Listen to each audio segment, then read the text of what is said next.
Apa hukum menggugurkan janin yang baru berumur 20 hari bagi pasangan yang sudah menikah karena sudah punya banyak anak? Menggugurkan janin walaupun 7 hari seminggu haram, tapi ruh belum ditiup, dia siap meniup ruh, dia siap menerima ruh. Kalau ada ustadz yang ceramah selama belum ditiup ruh boleh digugurkan, haram. Karena dia siap meniup ruh, dia siap menerima ruh, maka biarkan dia hidup. Nanti kalau anak banyak tak makan, wa ma min dabbatin fil ardi la 'ala Allahi rizquha. Di mana letak iman? Di mana letak iman? Berapa banyak orang yang anaknya banyak berhasil semua, 10 anak doktor semua, 1 anaknya jadi hantu. Apa hukum memakai gelang bawang putih atau Quran diletak di atas kepala anak yang baru lahir dengan alasan takut kena plastik? Aisyah membuka bantal. Aisyah membuka bantal seorang perempuan, ditengoknya di bawah mos. Mos artinya pisau silet. Begitu Aisyah melihat, dicampakkannya. Nahana Rasulullah SAW. Nabi dulu waktu hidup melarang kami meletakkan pisau silet. Rupanya orang Arab jahiliyah meletakkan pisau silet di bawah bantal supaya anak jangan diganggu jin. Aisyah mencampakkan itu, dia marah. Jin tidak takut pada pisau silet. Maka dibacakanlah ayat-ayat ruqyah. Anak baru lahir, hidupkan MP3 surat Al-Baqarah, direkamkan. Bapaknya pandai baca, rekam. Anak ustaz dulu, saya rekamkan MP3. Bismillahirrahmanirrahim. La yadurru ma'asmihi syai'un fil ardi wala fis sama'. A'udzu bikalimatillahi tammati min kulli syaitani wa hamati wa min kulli 'ainin ma'. Copy paste, buat 10. Durang terus baca, letakkan di. Membuatkan tulisan Pak Ustaz boleh. Dalilnya apa? Dalilnya Abdullah bin Abbas membacakan ayat. Imam Ibnu Taimiyah, ini mangkok. Imam Ibnu Taimiyah membolehkan menuliskan ayat kursi, ayat Al-Quran di mangkok, lalu disiram pakai air. Membolehkan. Itu dalil boleh menuliskan di kertas. Saya tuliskan di kertas, diletakkan di dekatnya. Boleh. Takut kepada hantu, setan, segala macam. Tapi yang paling bagus adalah dibacakan. Ibunya baca, neneknya baca. Jangan ada musik-musik di situ, karena itu pintu masuknya setan ke dalam hati dia. Apakah ada makamnya Siti Hawa, Ustadz, istri Nabi Adam? Saya dibawa ziarah ke makam Siti Hawa tahun 1992 di Jeddah. Panjang. Apakah betul itu makam Siti Hawa? Wallahu a'lam bishawab. Berapa tinggi Nabi Adam? Sittuna zira'an. Zira' 60 hasta. Begitulah lebih kurang panjangnya Siti Hawa Adam alaihissalam. Jeddah artinya nenek. Kenapa disebut Jeddah nenek? Karena di situ makam nenek kita Hawa. Betul tidak? Wallahu a'lam. Tak ada Nabi menyebut itu. Hanya perkiraan sejarah. Jeddah. Di Riau tak ada nenek. Sinamo nenek ada. Bila nama kita terdaftar untuk melaksanakan tugas selama 30 hari, namun tidak dilaksanakan dan dibuat laporan yang ngarang 30 hari, bagaimana hukumnya Pak Ustaz? Tipu. Acara seminar 3 hari, tanda tangan 3, dibuat 1 hari. Bapak Ibu kita padatkan aja di 1 hari. Tipu. Man ghasyana falaysa minna. Siapa yang menipu bukan golongan kami. Duitnya haram. Ustaz pernah dapat? Pernah. Ustaz pernah juga hadir. Saya jadi peserta, disuruh tanda tangan banyak, dapat. Duitnya kemana? Saya serahkan fakir miskin. Karena kalau saya serahkan ke panitia, habis ditelan mereka.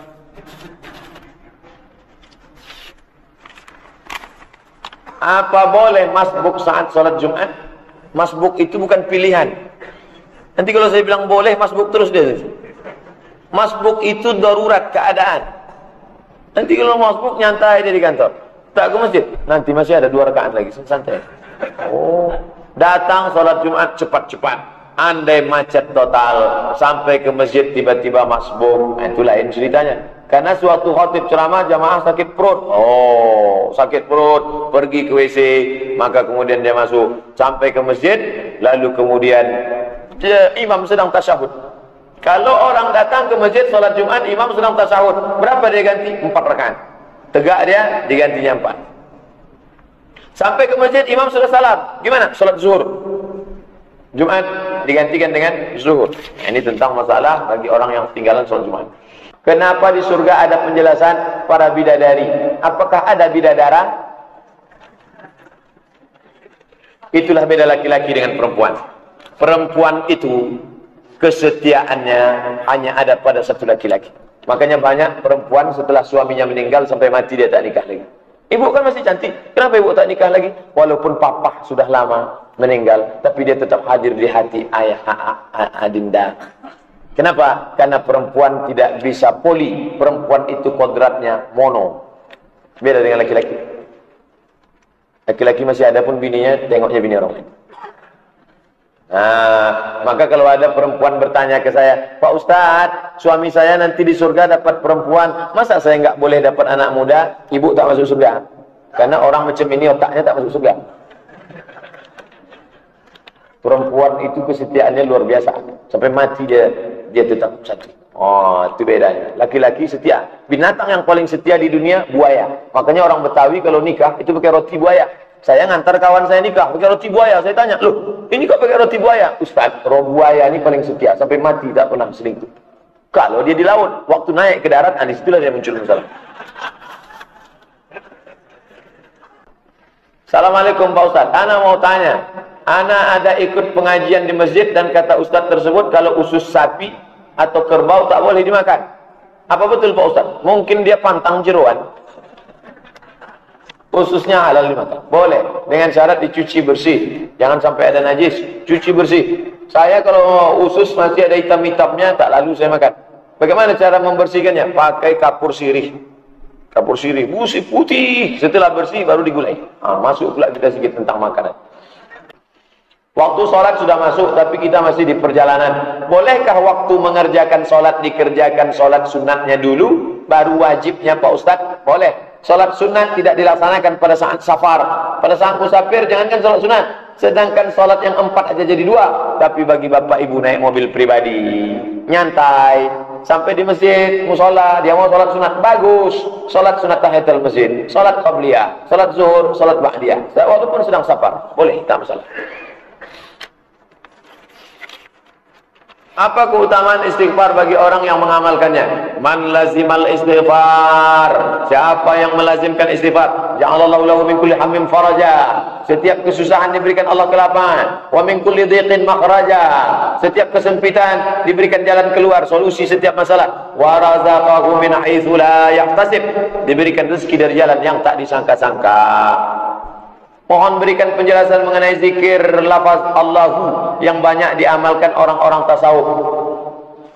Allah, Allah, Allah, Allah, Allah, Allah, Allah, Allah, Allah, Allah. Boleh tak zikir tunggal? Boleh. Mana dalilnya? Qulidullah, katakanlah Allah, awidur Rahman, atau kau sebut Ar-Rahman, Ar-Rahman. Ayyamma tad'u falillahil asmaul husna. Manapun yang kau sebut itu adalah asmaul husna. Itu ayat Quran. Hadisnya la taqumus sa'a. Hari kiamat tidak akan terjadi sampai di dunia ini tidak ada lagi menyebut Allah, Allah. Jelas dalam hadis. Allah, Allah, Allah. Boleh, tak masalah. Bagaimana pandangan Ustaz mengenai pembagian tauhid, uluhiyah, rububiyah, asma wa sifat? Karena saya mendengar ada sebagian golongan menolak pembagian tauhid ini. Ini ijtihad Imam Ibnu Taimiyah. Yang lain tak ada. Ibnu Taimiyah membagi tauhid yang pertama rububiyah. Allah mencipta, Allah memberi rezeki, Allah menjaga. Tapi dia tidak menyembah Allah. Yang disembahnya Lata, Uzza, Manat, Hubal. Dia hanya rububiyah saja. Lalu kemudian setelah itu uluhiyah, mempertuhankan Allah. Allah memberi rezeki, Allah memberi makan, Allah memberi nyawa, Allah menghidupkan, Allah mematikan. Dan Allah yang disembah. Asma wa sifat. Nama Allah, sifat Allah. Tidak boleh memberi nama selain daripada nama yang diberikan Allah. Maka tak boleh menyebut Allah itu sebagai Tuhan. Karena Tuhan itu adalah nama yang kita buat. Itu ijtihad Imam Ibnu Taimiyah. Ada yang menolak Pak Ustaz. Itu konflik antara mazhab Asy'ari yang memakai sifat 20. Itu konflik antara sifat 20 dengan tauhid uluhiyah, rububiyah, asma wa sifat. Mohon berikan tips bagaimana menghafal Quran. Di mana lingkungan saya bukan lingkungan tahfiz, lingkungan bangun jam 3 atau jam 4 hafal 1 halaman. Hafal 1 halaman. Setelah hafal 1 halaman lancar, dibaca pada saat pergi ke masjid, tahiyatul masjid, baca itu. Rakaat pertama setengah, rakaat kedua setengah. Qabliyah subuh ulang lagi. Qabliyah subuh rakaat pertama qul ya ayyuhal kafirun, rakaat kedua qul huwallah. Itu diajarkan Nabi, baca itu bagus. Nanti waktu sholat duha ulang balik. Rakaat pertama di atas, rakaat kedua. Nanti qabliyah zuhur ulang lagi. Qabliyah asar ulang lagi. Qabliyah maghrib ulang lagi. Qabliyah isya ulang lagi. Waktu sedang duduk-duduk tulis. Menulis sekali, ditulis balik ayat itu. Hadis begitu juga diulis. Sekali tulis itu sama dengan ulang 10 kali. Begitu cara kami dulu waktu kuliah di Al-Azhar, 1 tahun 2 juz, 4 tahun 8 juz. Selama ini saya mandi junub dengan membaca niat, terus langsung mandi. Sudah benarkah cara saya Pak Ustaz? Rukunnya sudah. Rukunnya sudah. Rukun mandi menyiramkan air. Isalul ma' ala jami'il badani. Menyampaikan air kepada seluruh badan. Dari mulai ujung rambut sampai ujung kaki. Sudah, selesai. Tapi kalau sunat-sunatnya tak betul. Sunat-sunat yang betul bagaimana? Masuk ke kamar mandi, langkah kaki kiri, Allahumma inni a'udzubika minal khubuthi wal khaba'ith. Bermaaf cakap, yang pertama basuh kemaluan. Setelah bersih, lalu kemudian cuci tangan bersih, berwuduk. Wuduk macam wuduk salat. Hanya saja waktu membasahi kepala, banyakkan airnya supaya kepala tak kaget, tak terkejut nanti waktu disiram air.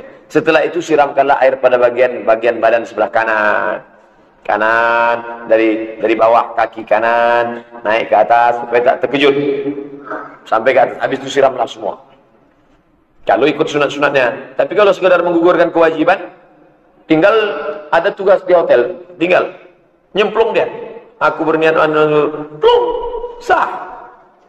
Kalau sekedar menggugurkan kewajiban, hilang hadas besar, hilang. Mandi di Sungai Siak, buangan hadas besar, orangnya hilang sekali. Apa hukumnya berhubungan dengan istri yang belum mandi wajib setelah haid? Padahal haid telah selesai. Selesai, maaf cakap, ini masalah fikih. Selesai haidnya, lalu kemudian belum mandi, suaminya mau berhubungan, boleh apa tidak boleh? Dua pendapat. Pendapat yang pertama, hatta yatahur. Tidak boleh kamu berhubungan dia sampai dia suci. Itu pendapat pertama. Asal dia suci, makna suci di situ berhenti haidnya, walaupun dia belum mandi, boleh. Pendapat yang kedua, hatta yatahharna, sampai dia suci dan dia bersuci. Ini pendapat yang kuat nomor 2. Sampai dia suci, makna suci berhenti haidnya dan dia bersuci, dia sudah mandi.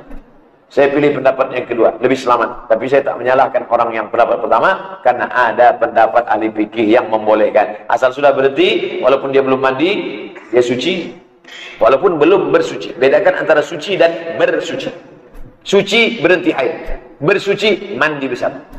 Bagaimana hukum imunisasi pada bayi? Saya pernah mendengar kandungan ada enzim babi.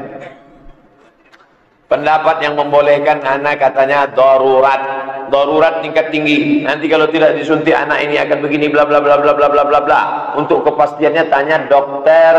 Bahaya tak? Saya hanya menjawab hukumnya. Bahaya tak bahayanya tanya dokter Suhaimi. Beliau yang mengkaji masalah anak. Atau pergi ke rumah sakit ibu dan anak. Rumah sakit ibu dan anak. Rumah sakit Zainab. Ingat ibu, ingat anak, ingat Zainab. Tanya ke dokter di sana, dokter Amru, tanya dokter Ribu, dokter Diana, bagaimana nih Bu tentang ini? Adapun masalah hukumnya, kalau dikhawatirkan antara cacat mati dengan babi, boleh memilih babi daripada cacat dan mati. Kalau memang dapat dipastikan. Anak Ustadz sendiri, istri saya nanya, waktu kemarin imunisasi, ini anak kita imunisasi apa tidak? Tak usahlah. Nanti kalau anak kita ini bodoh, aku dulu tak imunisasi, tak bodoh-bodoh betul. Ustaz tak imunisasi dulu? Tidak. Dari mana Ustaz tahu? Saya tanya mak saya. Mak, aku dulu imunisasi atau tidak? Tidak. Kita ini orang kampung. Asal datang dokter, lari kami tunggang langgang bawa kau ke hutan. Jadi saya ini tak pernah disuntik dari kecil. Ustaz, saudara saya dulunya masuk polisi dengan sogok. Bagaimana agar dosa tersebut, saya pernah mendengar, terhapus. Bagaimana supaya terhapus Pak Ustaz? Sogok ini dua jenisnya. Kalau dia cacat, giginya berlubang, lalu bisa ditipu-tipu tak sehat, bisa tipu di sogoknya, dengan sogok itu dia lulus, maka dia mesti resign, dia mesti berhenti, dia mesti pensiun dini. Karena dari mulai dia kerja sampai dia pensiun itu haram. Ini contoh pertama. Yang kedua itu dia sehat, tingginya cukup, giginya sehat, semua bersih, tak ada tatu, telinganya tak bersih. Lulus dia. Hanya saja setelah dia lulus datang orang minta, kamu sebetulnya udah lulus. Tapi kamu bisa saya batalkan. Kasih berapa? Nah, ini dia tak perlu resign. Karena itu memang hak dia. Dia berhak menerima itu. Bedakan antara. Jadi jangan nanti katakan somat membolehkan sogok. Enggak. Sogok terbagi kepada dua. Kalau jenis yang pertama tak boleh. Kalau jenis yang kedua, maka dia tak perlu resign. Tengok jenisnya. Jenis yang kemana? Ustadz, bagaimana Ustadz status tempat masjid di mana biaya pembangunannya berasal dari anggaran APBD? APBD itu punya kita. APBD Riau itu punya orang Riau. Justru kita ini rugi. Rugi kenapa? Karena barang kita tidak dinikmati oleh kita saja. 4 provinsi di Indonesia penyumbang APBN terbesar. APBN negara kita yang kaya raya, Gemah Ripah Lojunawi, Tokat dan Batu Jadi Tanaman, itu 4 provinsi penyumbang terbesar. Salah satu penyumbang terbesarnya Riau. Jadi kalau kita dapat APBD, itu limpahan punya kita sendiri. Ditarik sebesar-besarnya ke pusat, nah diturunkan sedikit saja. Sisanya dibagilah sampai kemana-mana, ke Papua, Jawa Timur, Jawa Barat. Tempat yang susah-susah, daerah timur. Itu dari kita semua itu. Kita penyumbang. Jadi kalau kita bangun, itu uang kita. Milik kita. Kenapa kita tak boleh? Sedangkan sumber APBD itu sendiri diambil kita dari pendapatan campur, ada itu, ini, segala macam, dari milik kita. Adapun pajak, segala macam pajak, diskotik, pajak, itu tak kemana-mana perginya. Untuk jembatan, untuk ini. Maka milik kita yang terbesar, minyak kita, gas punya kita, kelapa sawit pajak di atas, pajak karet, pajak itu segala macam. Tidak ada. Sampai 33 provinsi, 29 itu mendapat limpahan dari kita. Halal, punya kita. Jangan sampai kita mau mengambil APBD. Kalau kita tak mengambil, masjid-masjid Bapak yang belum mengurus tidak dapat bantuan kalau masjid itu tidak punya surat.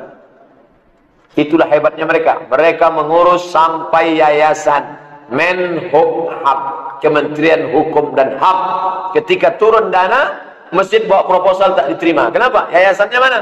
Mereka mengurus yayasan lengkap, SKB 3 menteri urus, yayasan urus. Ketika dapat kucuran dana, mereka dapat, kita tak dapat. Urus. Masjid harus berada di bawah yayasan.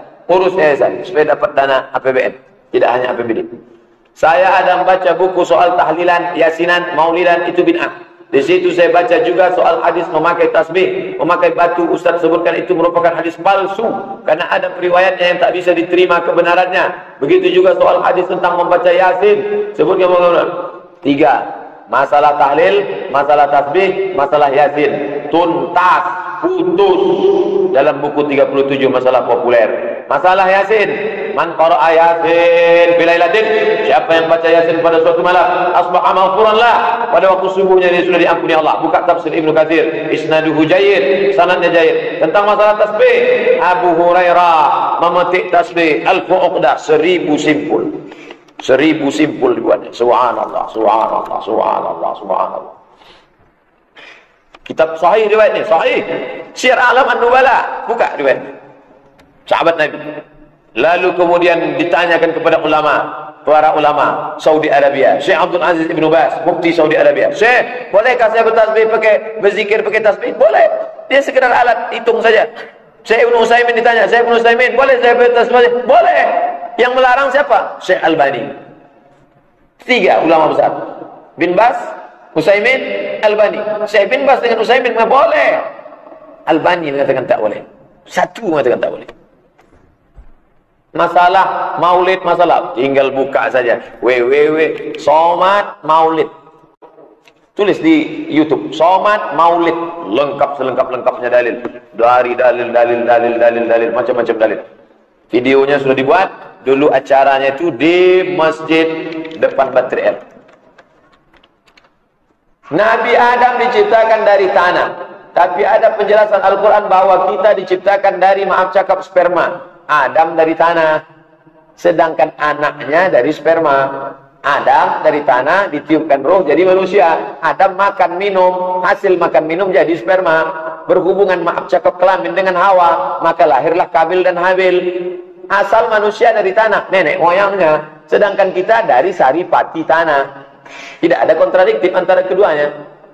Apa pendapat Pak Ustadz mengenai Dai Zakir Naik yang berdakwah dengan debat sesama non-muslim? Mantap. Zakir Naik bukan orang pertama. Zakir Naik meneruskan orang sebelumnya, Ahmad Dedat. Ahmad Dedat melanjutkan orang sebelumnya, Syahrastani. Syahrastani melanjutkan orang sebelumnya. Zaman sahabat-sahabat Nabi itu berdebat. Abdullah bin Abbas disuruh berdebat dengan orang Khawarij. Mengikut apa? Quran. Ud'u ila sabili rabbik. Ajak mereka ke jalan Tuhanmu bil hikmah wal mau'izatil hasanah wajadilhum, debat billati ya ahsan, debat dengan cara yang baik. Kenapa Dajjal ada gelarnya Al-Masih? Tolong jelaskan Pak Ustaz. Al-Masih itu kan Isa. Al-Masih orang yang diusap. Masaha, mengusap. Al-Masih diusap. Kenapa diusap? Karena dia waktu lahir diusap pakai minyak suci, maka dia disebut Al-Masih. Al-Masih asli Isa. Al-Masih palsu Dajjal. Kenapa mesti ada kata Al-Masih? Untuk membedakan hilang motor di UIN. Yang mencurinya siapa? Mahasiswa palsu. Kenapa disebutkan kata mahasiswa? Untuk membedakan antara mahasiswa asli dengan mahasiswa palsu. Karena gayanya macam mahasiswa, pakai tas, pakai sepatu. Rupanya mahasiswa palsu. Begitu juga dengan ini. Gayanya macam Al-Masih asli. Ditunjuknya langit, ya sama emtiri, turunkan hujan. Turun hujan, ditunjuknya bumi, tumbuhkan tanaman, tumbuh tanaman, ditunjuknya orang mati, ya mayat, tegak, tegak lagi orang bisa hidup. Disangka orang dia Al-Masih, padahal dia Al-Masih palsu. Al-Masih palsu bahasa Arabnya Al-Masihud Dajjal. Itu asal kata Musa Al-Masih. SAW Pak Ustaz, Sallallahu Alaihi Wasallam. Apa asal katanya? Innallaha wa malaikatahu yusalluna 'alan nabi ya ayyuhalladzina amanu sallu 'alaihi wa sallimu. Datang sahabat menjumpai Nabi, ya Rasulullah, ya wasallimu, kami tahu assalamu alayka ya Rasulullah, wasallimu, kami tahu assalamu alayka ya Nabi Allah, wasallimu, kami tahu assalamu alayka ya khaira khalqillah, tapi salawat kami tak tahu. Mau tahu kalian punya salawat? Ya, ini kuajarkan. Allahumma salli ala Muhammad wa ala ali Muhammad, Allahumma salli ala Muhammad wa ala ali Muhammad kama shallaita ala Ibrahim. Buka buku saya 77 tanya jawab salat. Di situ saya buatkan 5 bentuk salawat ma'thur dari hadis Nabi. Download gratis di internet. SWT Pak Ustaz, Subhana, Maha Suci. Kenapa disebutnya Maha Suci? Karena mereka menodai Allah. Katanya Allah itu punya bini, namanya Santa Maria. Nikah Allah dengan Santa Maria, lahir anak. Anaknya kesayangannya tunggal, namanya Yesus Kristus. Maka kita mensucikan dia. Setiap menyebut dia Allah Subhana, Allah Maha Suci dari punya nyonya. Allah Maha Suci dari punya anak yang tunggal. Subhana wa ta'ala, dia Maha tinggi, bukan rendah macam yang kalian katakan punya bini, punya anak. Subhanahu wa ta'ala. Itu maknanya. Kenapa kita mesti sebut Subhanahu wa ta'ala? Apa benar anak kecil yang baru lahir suka melihat ke atas itu melihat kakaknya? Dan sebaiknya kakak anak bayi itu dikubur menggunakan lilin? Tak ada. Adapun plasenta, adapun itu tidak diatur dalam Islam. Mau dicampakkannya ke sungai, mau ditanamnya, yang pula ditanam di situ, diletakkan lilin, nanti dia mau menengok malam-malam, kasihan dia gelap, Pak Ustaz, segala macam. Tak ada. Itu tradisi nenek moyang, animisme, dinamisme. Mau dicampak, mau dibakar, mau diapa. Anak Pak Ustaz, di mana Ustaz letak? Saya pun tak tahu entah kemana saya taruh itu. Saya punya tetangga, dia punya anak, memiliki indera keenam. Dari kecil hingga sekarang dia sering melihat makhluk halus. Anak yang bisa menengok genderuwo, jembalang tanah, suster ngesot, hantu belau, itu bukan punya indera keenam. Anak itu dimasuki setan. Anak itu masuk jin ke matanya. Jin itu terbagi 2. Ada yang jin nenek moyang dulu punya MOU dengan datuk kita. Mati datuk kita, datang dia ke ayah kita. Mati ayah kita, datang dia ke kita. Kita sering pengajian, dia tak bisa masuk. Masuk dia ke anak kita. Anak kita bisa nengok hantu. Datang pula bertanya, tak mau tanya ke Ustaz, dia bertanya pula ke hantu. Pak, anak saya ini bisa nengok hantu. Oh, anak kau tu hebat tu, dia punya indera keenam. Itulah maka jangan bertanya ke hantu. Masalah hantu ditanyakan ke hantu. Itu anak itu mesti diruqyah. Bawakan ke Ustaz Saifullah di Masjid Al-Falah, rumah sehat. Ustaz, ruqyah ni. Ustaz Herman Santoso sedang ada bersama kita dari Rokan Hulu. Beliau juga pakar ruqyah. Bacakan ruqyah. Hilang insyaAllah. Ada anak jamaah kita, Anak pertama asal masuk ke rumah nampaknya hantu bergantung-gantungan, hantu. Ruqyah, di ruqyah anak pertama turun hantu juga anak kedua. Di ruqyah anak kedua baru hilang. Itu hantu setan. Datang jamaah. Saya nih Pak Ustaz bisa nengok genderuwo, bisa nengok sundel bolong. Apa kehebatan saya? Bapak bukan hebat, masuk hantu. Cepat ruqyah. Apakah tafsir dari surat Ad-Dukhan dalam Al-Quran membahas tentang kabut tebal selama 40 hari yang akan ditemui umat Islam pada akhir zaman karena planet luar angkasa menabrak bumi? Mohon penjelasannya. Kalau ada tafsir ilmiah bahwa dunia kita sekarang sedang berada di dalam lautan meteor, lalu kemudian terjadi ledakan-ledakan, maka dunia akan berasap. Ayatnya satu mengandung 5 penafsiran. Ayatnya satu mengandung 5 penafsiran. Salah satu dari penafsiran itu adalah tafsir ilmiah, betul. Salah satu dari penafsiran ayat ini adalah tafsir ilmiah, betul. Tapi kalau dikatakannya satu-satunya tafsirnya ini, itu salah. Lihat bunyi penjelasannya. Salah satu dari penafsiran ayat ini adalah ini. Tapi tafsir ini bukan satu-satunya. Nanti kalau dia katakan ini satu-satunya, ternyata teori itu salah. Nanti orang menyalahkan ayatnya. Itu mesti dipahami dengan baik. Semoga Ustaz dan keluarga selalu dalam lindungan Allah. Amin ya rabbal alamin. Apa pandangan Ustaz tentang hadis dejavu? Apa dejavu? Tak paham. Hah?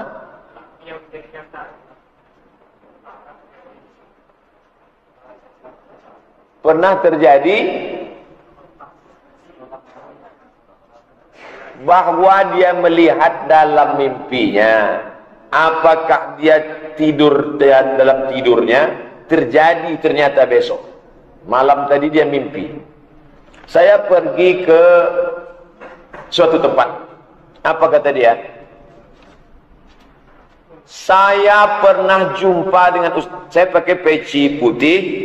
Pergi ke suatu tempat, saya pakai peci putih. Ustaz, saya pernah nengok Ustaz. Di mana? Dalam mimpi saya. Tapi tak macam ini. Dalam mimpi kamu macam mana saya waktu itu? Ustaz pakai peci hitam, pakai koko. Bukan macam ini, kata dia. Saya waktu itu pakai kemeja, pakai peci haji. Ustaz pernah nampak saya, bukan seperti ini. Tapi Ustaz pakai baju koko, pakai. Mimpi itu terbagi 3. Mimpi yang pertama adalah datang dari malaikat. Disebut dengan ilham. Mimpi kedua datang dari setan, disebut dengan waswasa. Mimpi ketiga proses tadi siang yang tak selesai. Makanya selesaikan semua di siang biar tak terbawa ke malam. Sebelum tidur baca doa, bismika Allahumma ahya wa amut, qul huwallah, qul falaq, qul rabbin nas, tiupkan ke telapak tangan, ke kepala. Itu yang dilakukan Nabi. Andai macam-macam mimpi datang di waktu malam, maka tiupkan ke kiri. Ada jamaah baca tiup ke kiri meludah, katanya Pak Ustaz. Bukan meludah, meniup dengan ada sedikit air ludah. A'udzubillahi tammati min kulli syaitani wa a'udzu min kulli ainin lamah. Dengan sedikit air ludah. Bukan meludah, kalau meludah itu dengan sedikit air ludah. Mentiup sebelah kiri. Andai terjadi, bisa saja terjadi. Bagaimana membedakan dia dari malaikat dengan dari setan? Datang rasa takut, datang rasa cemas, lalu kemudian menjadi bahan pembicaraan. Aku sebetulnya sudah punya indera keenam. Sebelum jumpa Ustaz Somad itu sudah kulihat dia duluan dalam mimpi. Semua yang terjadi aku tahu. Itu setan itu membuat kita suka menjadi tukang ngomong, tahu keadaan yang akan terjadi. Tapi setelah mimpi itu kita menjadi takut pada Allah, takut buat dosa, solat bertambah khusyuk, menjadi istiqamah. Allah memberikan ilham kepada orang-orang yang baik. Wallazi anzalas sakinata, dialah yang menurunkan ketenangan fi qulubil mu'minin, ke dalam hati orang yang beriman.